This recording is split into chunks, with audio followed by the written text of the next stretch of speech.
انہوں نے کہا صلی بنا رسول اللہ صلی اللہ علیہ وسلم ذات یوم، ایک دن حضور نے ہمیں نماز پڑھائی، امامت فرمائی، ثم اقبل علینا بوجہہ، پھر اپنا چہرہ اپنا رخ ہماری طرف کر کے آپ نے گفتگو شروع کی، فوعظنا موعظۃ بلیغۃ، پھر آپ نے ایک ایسا واعظ فرمایا جو بہت ہی دلوں میں اتر جانے والا تھا، بلیغ، بلغ پہنچ جانا، تو گویا کہ وہ ہمارے دلوں میں سرایت کر گیا۔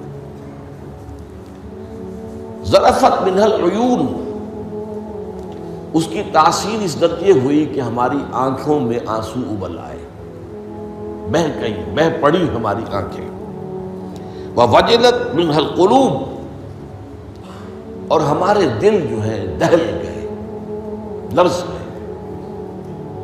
فقال رجل، تو عرض کیا ایک شخص نے، یا رسول اللہ، اے اللہ کے رسول صلی اللہ علیہ وسلم، کأن ھذہ موعظۃ مودع،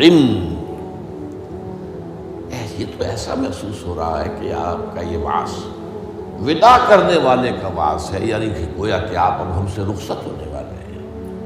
معلوم ہوتا ہے کہ یہ آخری وعظ ہے جو آپ نے ارشاد فرمایا، جس درجے کا بلیغ اور مؤثر وعظ آپ نے، اور دلوں میں کھپ جانے والا، جس سے آنکھوں میں آنسوؤں کے جو دریا بہنے لگے اور دل جو ہے دہل گئے۔ تو کأن ھذہ موعظۃ مودع، وداع کرنے والا، مودع، تو جیسے وہ جاتے ہوئے آخری وقت میں نصیحت کرتا ہے، آپ کی معلوم ہوتا ہے ایسی نصیحت ہے۔ فأوصنا، تو ہمیں ذرا مزید وصیت فرمائیے کہ آپ ہمیں کیا تاکید کر رہے ہیں، اگر یہ واقعی آپ کا اس دنیا سے رخصتی کا وقت قریب آ گیا ہے تو پھر ہمیں وہ باتیں بتائیے کہ جن کی ہمیں سب سے زیادہ ضرورت ہوگی۔ اب یہاں سے حضور کا قول شروع ہو رہا ہے۔ فقال، حضور نے فرمایا، اوصیکم بتقوی اللہ، سب سے پہلے تو میں وصیت کرتا ہوں تمہیں اللہ کا تقوی اختیار کرنے کی۔ تقوی کے معنی بہت مرتبہ بیان ہو چکے، بچنا، اور یہ تقوی ایک دنیا کا ہے، ایک آخرت کا ہے۔ دنیا میں معصیت سے بچنا، گناہوں سے بچنا، اللہ کی نافرمانی سے بچنا، شریعت کے حدود سے تجاوز کرنے سے بچنا، یہ بچنا ہے، بچ کر چلنا۔ جیسے کہ کسی گھنے جنگل میں سے گزرنا پڑے انسان کو، اور وہاں کوئی پگڈنڈی بھی نہیں، کوئی راستہ بنا ہوا نہیں، اونچی اونچی گھاسیں اور درخت ہیں، اور اگر وہ امیزون کا ٹاس ہو یا کانگو کا ٹاس ہو تو درختوں سے لٹکے ہوئے بھی سانپ موجود ہوتے ہیں۔ تو اب ظاہر بات ہے کہ آدمی کس طرح چوکنا ہو کر پھونک پھونک کر قدم رکھے گا، کہیں ایسا نہ ہو کہ کوئی سانپ کنڈلی مارے بیٹھا ہو اور میرا پاؤں اس پر پڑ جائے، یا اور کسی موذی جانور کا کوئی بھٹ ہو، کوئی بل ہو اور اس میں میرا پاؤں پڑ جائے۔ تو یہ بچ کر چلنا کہ لو سانس بھی آہستہ کہ نازک ہے بہت کام، آفاق کی اس کارگاہ شیشہ گری کا، ہر سانس کا لحاظ رکھو۔ تو سب سے پہلے تو اوصیکم بتقوی اللہ، نمبر 2 والسمع والطاعۃ، ایک نظم جماعت جو ہے، تمہاری اجتماعیت، صاحب بات ہے میرے بات خلافت ہوگی، ابھی تو تم میری بات مان رہے ہو، میں اللہ کا رسول بھی ہوں، لیکن اب میرے بعد رسول تو نہیں ہوگا، نبی تو نہیں ہوگا، خلیفہ ہوگا، لیکن اس کے لیے بھی سمع و طاعت، اس کا حکم سننا اور ماننا، تاکہ رکھنے نہ پڑے، جماعتی زندگی میں افتراق نہ ہو۔ اس لیے کہ ظاہر بات ہے کہ United you stand, divided you fall, جب ڈویژن ہو جائے، اختلاف ہو جائے تو پھر ظاہر بات ہے زوال آ جائے گا، اور یہ ہوا ہے۔ حضرت عثمان رضی اللہ تعالیٰ عنہ کی شہادت کے بعد سے وہ ڈویژن ہو گئی، شیعان عثمان، شیعان علی، اور پھر آپ کو معلوم ہے خانہ جنگی ہوئی۔ حضرت علی رضی اللہ تعالیٰ عنہ کا جو پورا عہد خلافت جو ہے وہ خانہ جنگی کی نظر ہو گیا، 1 لاکھ کے قریب مسلمان جو ہے ایک دوسرے کی تلواروں اور تیروں اور نیزوں سے ختم ہو گئے۔ تو ظاہر بات ہے کہ پھر زوال تو شروع ہو ہی جانا تھا۔ فرمایا والسمع والطاعۃ وإن كان عبدا حبشیا، خواہ تمہارا خلیفہ تمہارا امام چاہے ایک حبشی غلام ہو، یہ نہ سمجھنا کہ تم برتر ہو، اعلیٰ ہو، وہ ادنا ہے، وہ گھٹیا ہے، نہیں، حبشی غلام بھی ہو تو فَإِنَّهُ مَن يَعْشُ مِنكُم بَعْدِي فَسَيَرَىٰ اخْتِلَافًا كَثِيرًا، اس لیے کہ تم میں سے جو بھی میرے بعد زندہ رہے گا وہ بہت کثرت کے ساتھ اختلاف دیکھے گا کہ مسلمانوں میں اختلاف ہو جائے۔ اختلاف تو حضرت ابوبکر کے زمانے بھی ہوا، بس بات ہو گئی، اختلاف رائے ہو گیا، پھر فیصلہ ہو گیا، پھر سب عمل کر رہے ہیں۔ ایسا تو کبھی ہو ہی نہیں سکتا انسانی معاملات میں کہ اختلاف نہ ہو، لیکن اختلاف میں شدت ہو جائے، میری بات لازماً مانی جائے، یہ وہ چیز ہے۔ اعجاب کل ذی رائے برائے ہی، کہ ہر شخص جو صاحب رائے ہے وہ اپنی رائے پہ اڑ جائے اور اسی کو اچھا سمجھے، تو پھر جماعت کیسے چلے گی؟ جماعت میں تو ظاہر بات ہے کہ کسر و انکسار کرنا پڑتا ہے، اپنی رائے کو پیچھے ڈالنا پڑتا ہے، امیر کی رائے کو ماننا پڑتا ہے۔ تو فرمایا فَإِنَّهُ مَن يَعْشُ مِنكُم بَعْدِي فَسَيَرَىٰ اخْتِلَافًا كَثِيرًا، اب وہ آیا جو اس موضوع سے متعلق ٹکڑا ہے، فَعَلَيْكُمْ بِسُنَّتِي وَسُنَّتِ الْخُلَفَاءِ الرَّاشِدِينَ الْمَهْدِيِّينَ، تو تم پر واجب ہے کہ میری سنت کو پکڑے رکھنا اور میرے خلفائے راشدین کی سنت کو پکڑے رکھنا، یہ تاکید، ان کی سنت کو مضبوطی کے ساتھ تھامے رکھنا۔ المہدیین، یہ جو خلفائے راشدین ہوں گے یہ مہدی ہوں گے، مہدیین ہدایت یافتہ ہوں گے۔ تمسکوها وعضوها بالنواجذ، دیکھو میری سنت کو اور میرے خلفائے راشدین کی سنت کو اپنے دانتوں سے پکڑ کر رکھو۔ یہ کچلیوں کے دانت جو ہوتے ہیں کسی شے کو پکڑنے کے لیے، درندوں میں آپ کو معلوم ہے یہ لمبی ہوتی ہیں کچلیاں، یہ چونکہ زندہ گوشت کو پھاڑنا ہوتا ہے، زندہ جانور کو یہ کچلیاں ہی ہوتی ہیں جو ان کو پھاڑتی ہیں، یہ آگے کے دانت کی کام نہیں کر سکتے۔ ہمارے ہاں چونکہ اب انسان جو ہے کچا گوشت نہیں کھاتا تو کچلیوں کی اتنی ضرورت نہیں ہے، تو چھوٹی رہ گئی ہے، نشان تو ہے۔ تو فرمایا عضو علیہا بالنواجذ، اپنی کچلیوں سے، دانتوں سے اسے پکڑ لو۔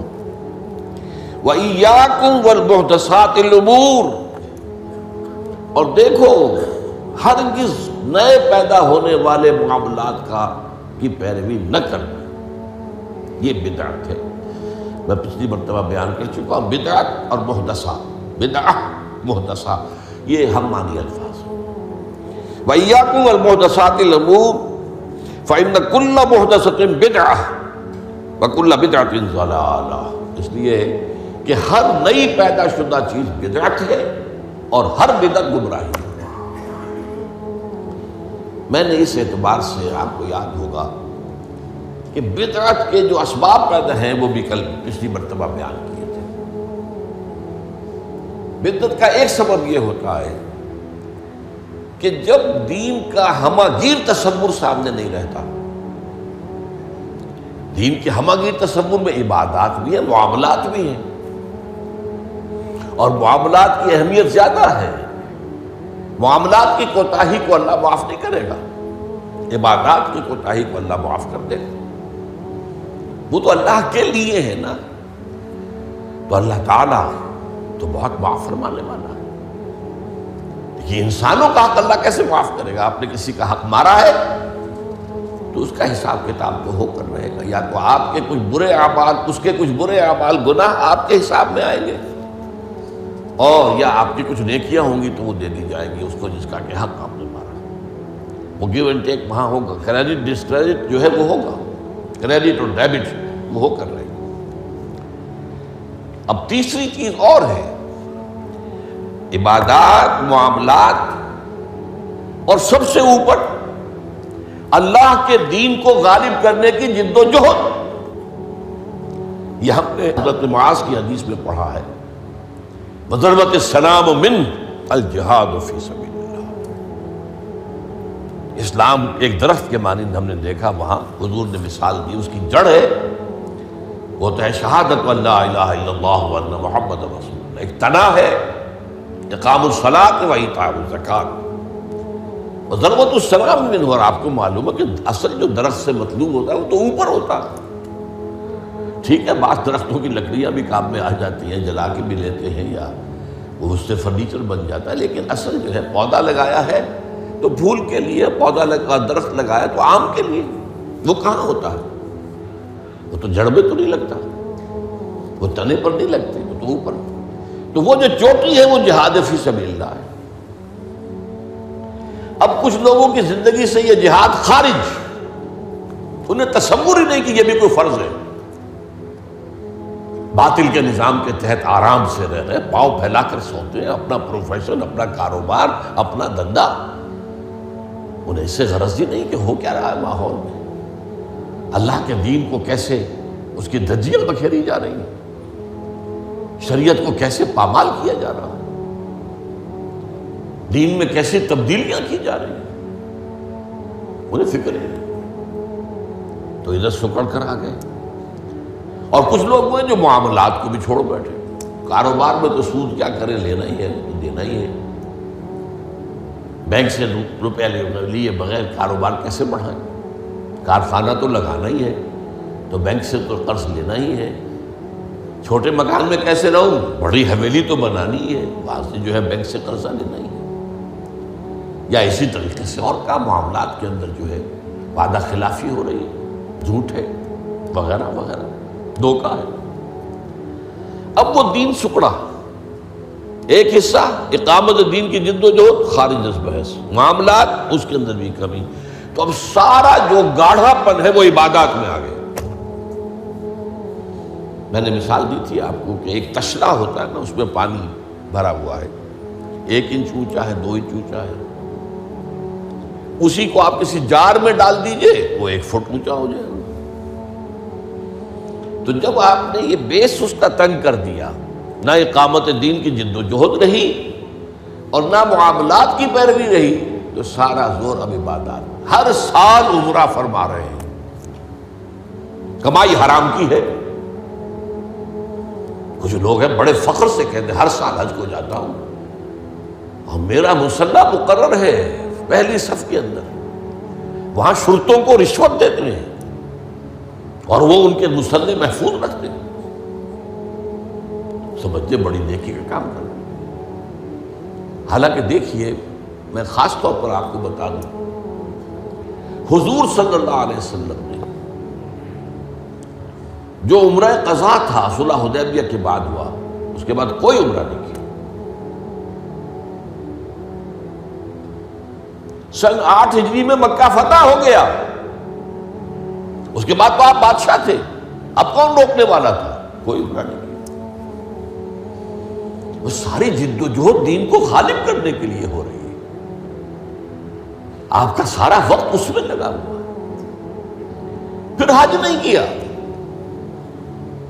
سن 8 میں رمضان میں مکہ فتح ہو چکا ہے، آپ حج کر سکتے تھے. سن 9 میں بھی نہیں کیا. قافلہ جو ہے حجاج کا وہ بھیج دیا، مدینے سے روانہ کر دیا. حضرت ابو بکر کو امیر الحج پر خود دی. صرف ایک حج ہے، وہ آخری حج جسے ہم حجۃ الوداع کہتے ہیں. اس سے سمجھنا چاہیے ریشیو پروپورشن دین میں کیا ہے، واٹ از واٹ، کس چیز کی کیا قدر و قیمت ہے، کون سی چیز کتنے درجے میں مطلوب ہے. یہ جب جو ہے جیسا کہ میں نے کہا یہ دین کا تصور سکڑے گا تو عبادات، اور یہ عبادات خلوص کے ساتھ ہو رہی ہوں گی، اور ان عبادات کے اندر تشدد بھی ہوگا اپنے اوپر اور مبالغہ ہوگا، بڑھاتے چلے جائیں گے اور یہاں تک کہ اس میں بدعات ایجاد ہو جائیں گی. اب خاص طور پر شب برات، قدمی شب بہت جو ہے عبادت کر، باقی تو جو کچھ ہوتا ہے اس کو تو چھوڑ دیجئے. آتش بازی ہوتی ہے یا کچھ اور جو ہنگامہ ہوتا ہے، جو جشن، یہ تو کچھ سرے سے دین سے کوئی سروکار ہے ہی نہیں. لیکن خاص طور پر اس رات کو مقرر کر لیا، حالانکہ کوئی قوی احادیث موجود نہیں ہے. اسی طریقے سے معراج کی شب، وہ ساری چیزیں کیوں ہو رہی ہیں؟ اس لیے کہ عبادات کا جو معاملہ ہے پوری توجہ ان پر مرتکز. اچھا دوسرا مسئلہ کیا ہوتا ہے؟ عبادات میں بھی ایک ہے ان کا ظاہر رسم، ایک ہے باطن روح۔ ایک نماز کا ظاہر ہے، فقہی طور پر آپ نے بالکل صحیح نماز پڑھ لی، صحیح وضو کیا، پھر اس کے بعد آپ نے تکبیر تحریمہ کہی، ہاتھ اٹھائے، باندھ لیے، سنا پڑھی، فاتحہ پڑھی، کچھ اور قرآن کا حصہ پڑھا، پھر رکوع میں گئے، تسبیحات کی، پھر کھڑے ہو گئے، پھر سجدے میں گئے، پھر بیٹھے، پھر سجدے میں گئے، پھر اٹھ کھڑے ہوئے۔ یہ جو رسم نماز ہے، اس کی ظاہری شکل، رسم کہتے ہیں ظاہری شکل کو، رہ گئی رسم ازاں روح بلالی نہ رہی، فلسفہ رہ گیا تلقین غزالی نہ رہی۔ اب اگر اسی پر توجہ مرتکز ہو جائے گی تو روح دین کی طرف سے توجہ ہٹ جائے گی۔ اس ظاہر کے بارے میں تو بڑی نیند میں ہوگی، چھوٹی چھوٹی باتوں کے اوپر اختلاف ہو جائے گا، من دیگرم تو دیگری، یہ کیا کیا تو نے؟ آمین زور سے کہہ دیا، یہ ہماری مسجد میں آیا کیسے تو؟ آئندہ جرأت نہ کرنا، ٹانگیں توڑ دیں گے۔ یہ کیا رفع یدین کر رہے ہو؟ چھوٹی چھوٹی چیزیں، بڑی چیزیں سب ہضم، لکڑ ہضم، پتھر ہضم، سود ہضم، جھوٹے کاروبار سے آنے والی آمدنی ہضم، یہ اختلافات ہضم نہیں ہوتے۔ اس میں پھر رسومات کا اضافہ ہوگا، رسومات پر رسومات، رسومات پر رسومات۔ اب اسی کی ایک مثال ہے، شادی بیاہ کے لیے رسمیں کتنی ہو گئی۔ ہم نے تحریک شروع کی، اللہ کا شکر ہے، کچھ چرچا ہے۔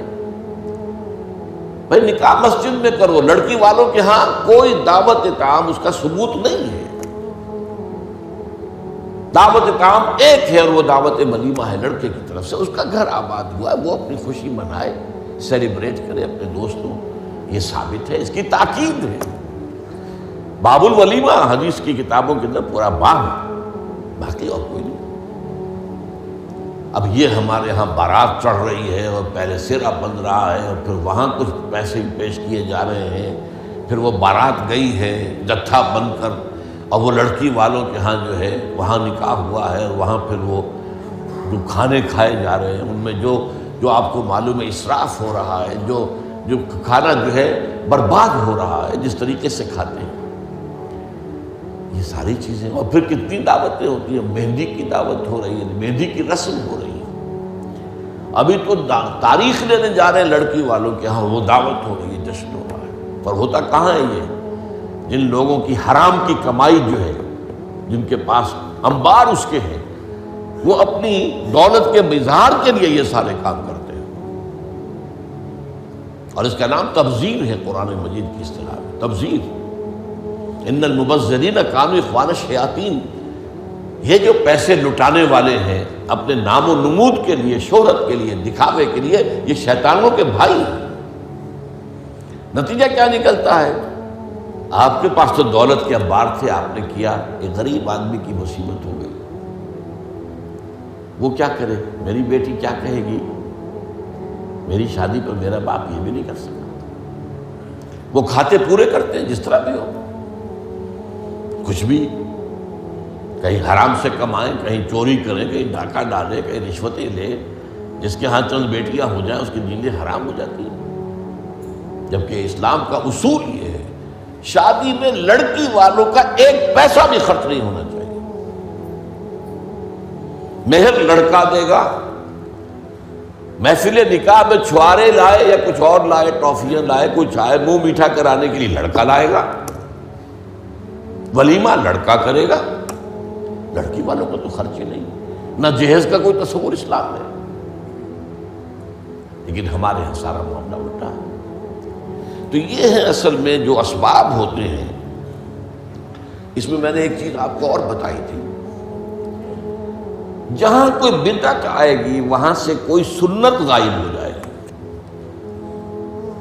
حدیث سنانے سے رہ گئی تھی، ما احدث قوم بدعۃ الا رفع مثلها من السنۃ، رواہ احمد رحمہ اللہ۔ کوئی قوم